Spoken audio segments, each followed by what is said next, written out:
Alright, hey everybody, it's Derek. I am here in Las Vegas, Nevada with the rest of the Entree programmers. Say hi, Chuck. Hello. Say hi, John. Hey.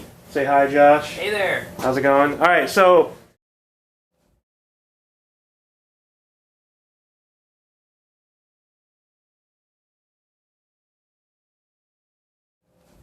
I got a small story to tell, I guess. I was reading a movie review recently. It was about Batman vs. Superman, which apparently is getting all kinds of terrible reviews.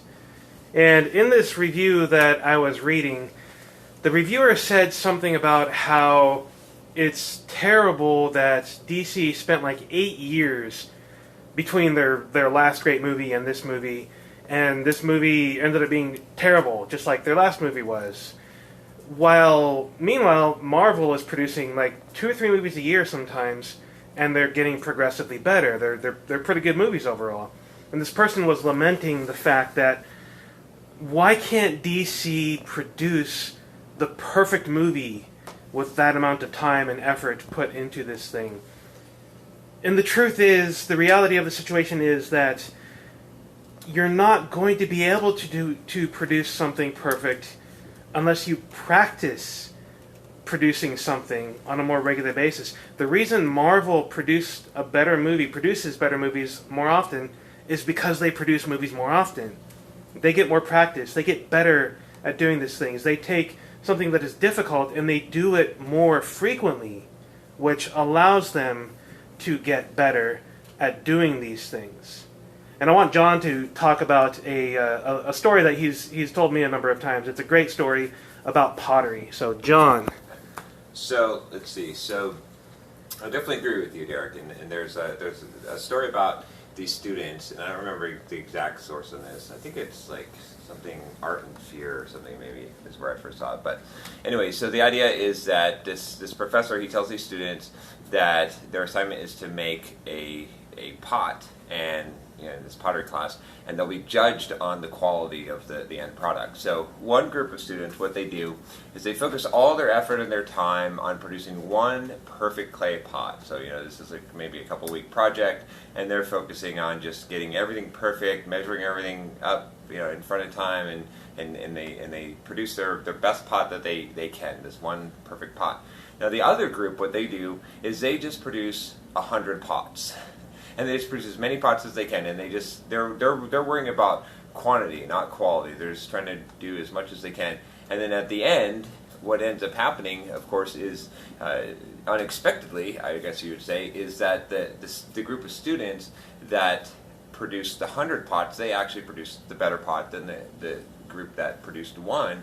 And the reason why is because of what Derek said. It's like you have to do something in order to get better at it. So that group of students, because they had learned from their mistakes, they had that many iterations, many cycles, and they weren't focused on making everything perfect, they were able to actually learn, whereas probably the other group of students that was trying to make something perfect, they had ideas, assumptions of how things were supposed to be, and they never had a feedback loop, they never learned anything, so their pot wasn't as good. So a lot of times you're faced with that quantity versus quality, and it's a misnomer. It's a non-issue. It's not one or the other. They're not diametrically opposed. And oftentimes, in almost all cases, I would say from my experience, that quantity produces the higher quality in the end. You just have to be willing to suck first.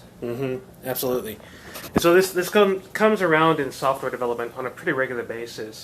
Because we look at developers that we want to be like, that we want to emulate, and we say, wow, they're so amazing at whatever this technology is that they're dealing with. But the reality is they're only great at this technology because they've put so much time and effort into it. They didn't just sit around and talk. They didn't just think about the problems that they were trying to solve. They actually went and tried to solve the problems. They got the first-hand experience in writing the code, in dealing with the issues, in whatever the situation is, and they became experts because they were willing to put in the time and the effort. They did not become experts in spite of how many failures they had. They became experts because of how many failures they had. And it's something that we often forget as human beings. I mean, look at children, for example. I have a daughter that's 6 years old. She wants to crochet. I love crochet. I make a lot of little crochet toys. I don't have any here to show you at the moment, but it's something that I do for fun, and my daughter really wants to do that too, but she is so unwilling to put it into practice. She doesn't want to sit there and make the one little chain, the one little line, and learn how to go back and forth across that line several times. She just wants to make the toy. She wants the end result. But she'll never be able to do that. She'll never be able to create the toys that she wants unless she puts in the time and effort to actually practice that. That's funny. I did a video with my daughter. In fact, I actually filmed her because I was teaching her that the secret of life is to trust the process. Yes. And it's essentially the same thing because she's trying to draw this butterfly. And I was like, if you do this 100 times, you will draw a butterfly better than what I can draw. Even with me being an adult and being able to do it. And the thing is, like, your brain, what we don't realize is, like, when we're a beginner, when we suck at something, we think that we can never become good, like we seem so far away. But your brain will automatically do what it needs to do for you. That's the key thing to remember, is that it's going to happen. Like, if you do the thing over and over again, you don't even have to try to get better. You're going to get better naturally because your brain is wired to do that. It's a goal-seeking mechanism, and it has a feedback mechanism built in. I guarantee you, if you don't know how to juggle right now, if you just take 3 balls and you just try and you sit there, in 2 days, you lock yourself in a room and you do that for 2 days, you'll be juggling. I guarantee you, and that's the proof that your brain automatically does this. It automatically, you don't have to, it recognizes failures and it recalibrates, and it happens at an unconscious level, and that's the perfect example of it. But that same thing, you just remember that juggling example, and that applies to every single thing that you do in life. Whatever it is, if you're continually doing it, your brain is automatically doing it and becoming better at it. So, anything to add, Josh? Yeah, I guess I've seen this happen a few times with people on my email list who contact me about writing emails for their marketing list. Mm-hmm. And I had this one guy, he was really excited, and he emailed me, he's like, Josh, I'm going to start doing this, and he wanted to send an email every day, and I challenged him to do it every day for 30 days. And I didn't hear from him for about a week. I was on his list, and I didn't hear from him for about a week, so I'm like, okay, this is not going well. So he emails me, and he's like, oh man, like I got one email, he did get one email out, and then that was it. Like, he just spent so much time trying to write the perfect email that he never got into the groove of it. So what I tell people to do is, especially if you want to have like 5 really good emails, write an email every day for 30 days.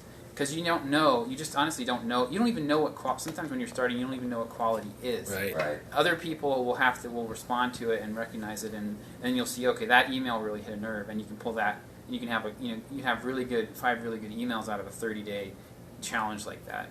So that's kind of the way I typically tell people to go. Absolutely. And then finally, I do want to pick on Chuck for a moment, if you don't mind. I've actually been convincing Chuck that he needs to be looking at WordPress for some of the work that he's been doing in Ruby.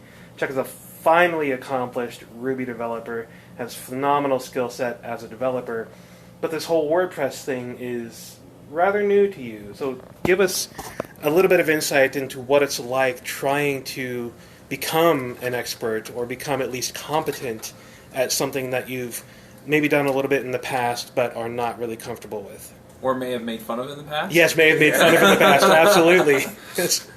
But, yeah, there are a lot of things related to what I have been doing, not just with WordPress, that really does or do fit into this conversation. Obviously, I'm running into things that I'm totally unfamiliar with. Mm-hmm. It's the same thing with marketing, and that's part of the reason why I talk to you guys, is because you've worked through some of the pain that I've had, and so I can short-circuit some of that. And that's why I keep asking Derek dumb questions about PHP. But the other side of it is that the only way that I'm going to become proficient at it, the only way that I'm going to become better at it, is to push through a lot of that pain. Mm-hmm. I talk to a lot of new programmers, and they're running into things that they've never run into before. And it's not just with code either. It's their first coding job. It's, well, I don't feel like I'm contributing to the team in the ways the other people do, or I'm not sure if my boss appreciates what I'm going through, or I can't find a job, or I go in for interviews and then I don't get called back, or I've sent my resume to 2 million companies and I haven't heard from anybody. And all of these things are just things that you have to go through. There are things that you have to take those steps. Yeah. There's some pain there. There's nothing wrong with asking what you're doing wrong, and there's also nothing wrong with trying something a little bit different and seeing if that works. So instead of mailing or emailing the resume in, take it in by hand. Or in the next interview, try talking about something else, or building more of a rapport with the interviewer, or whatever.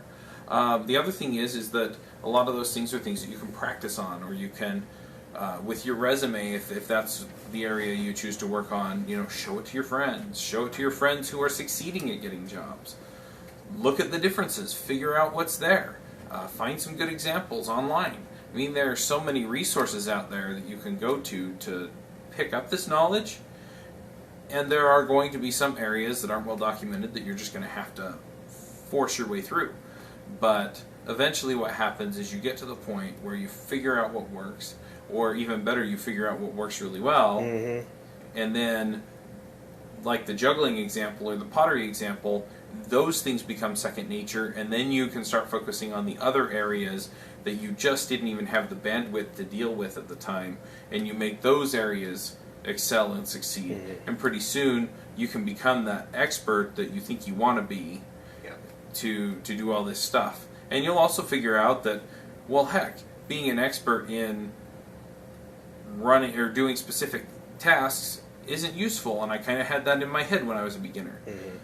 So you figure out what's important, you figure out what's hard, you figure out what pays off, what pays well, what pays in dividends, what other people will pay you for, and then you work on that, figure it out, and then you go ahead with it. But you're never going to get to the point where you can do that if you don't practice and don't take the time to learn these things and actually get the skill set and learn that you do or don't need this thing. And be willing to suck. Yeah, because that's absolutely. So many people are afraid to suck, right? And I mean, when I started, Josh was just making fun of me because he looked at one of my old YouTube videos where I had this squeaky voice, and I was just like, right? And but I was willing to suck because I know, and the thing that will make you willing to suck is to know that you're going to that automatic process in your brain. So one strategy that I use about that too is I just make a number, right? Because if you're constantly evaluating, am I getting better? You're doubting yourself. You're not feeling good about yourself. But let's say that you say, let's say like for a developer, you want to become an Android developer. Let's say that, right? So you say, I am going to develop 10 Android apps and put them in the App Store. I guarantee you, at the end of that, if you do 10. That you are going to be a good, not just a good, you'll probably be a great Android developer. Better than most out there. You won't even have to try. You just have to, so then it changes the focus from, I want to become good, because I get so many questions from people that are like, how can I become a better programmer? And I'm like, write more programs. Don't focus on that. Focus on, but if you just focus on, I don't care how bad I suck, I don't care how bad the apps suck, I'm going to build 10 of these, and I'm going to do the best job that I can, and I'm not worrying about the results, divorcing the action from the result, then you're going to be good. Because the other little psychological trick I do is I switch it around and I say, because if you internalize it, you're like, well, you have self doubts and whatnot. But I would say to someone else, right? If you write 50 emails or whatever it is, or write 10 books, you're going to become a good writer. Like, duh, that person's obviously going to become good at it. Like, when you think about someone else doing the thing that you're trying to do, or 10 Android apps, if you said, if you honestly, you take yourself out of the equation, you say, if someone wrote 10 Android apps, would they become a good, I would assume they'd probably become a good Android developer. Well, then you would too. And so you can kind of flip that around when you start to have self-doubt. But yeah. One other thing that I would just add to all of this is that there are things that are easy. So there are things that people go through, and they're like, oh yeah, and it's something that most people can do without a whole lot of skill. And you can get better than other people, but the value on that is really low. You're not going to get paid well for it, but the other end of it is also that, it's not very stimulating. It's not as rewarding. And getting to the point where you've gone through that pain and get to the point where you've sucked for a while and then you're getting better, those are the things that are going to bring more value to your life. And it's not just the money, it's the fulfillment and the happiness and the enjoyment of accomplishing something.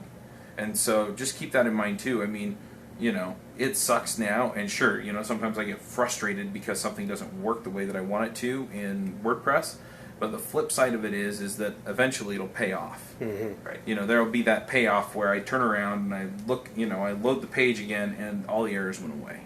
Yeah.